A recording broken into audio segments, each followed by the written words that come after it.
নেতার এই কুলি দলের কুলি পার্টির রাজনীতি করবার কোন অধিকার এই বাংলার জমিনে নেই।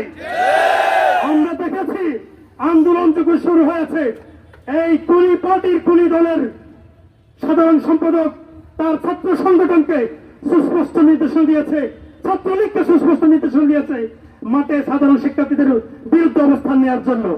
আপনারা শুনেন নাই? একটা সংগঠনের সাধারণ সম্পাদক কিভাবে তার ছাত্র সংগঠনের নির্দেশনা নিতে পারে? নৈরাজ্য সৃষ্টি করবার জন্য, রক্তারক্তি সৃষ্টি করবার জন্য। আমরা অবাক হয়েছি তো বলি।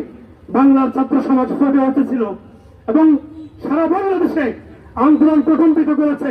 আমরা বিজয় ছিনিয়ে এনেছি আলহামদুলিল্লাহ। সুতরাং আমরা আজকের এই সমাবেশ থেকে দাবি করছি, ছাত্রলীগের রাজনীতি নিষিদ্ধ করতে হবে, আওয়ামী লীগের রাজনীতি নিষিদ্ধ করতে হবে। তারা খুনি, তারা ফ্যাসিস্ট, তাদের এই দেশে রাজনীতি করবার কোনো অধিকার নেই।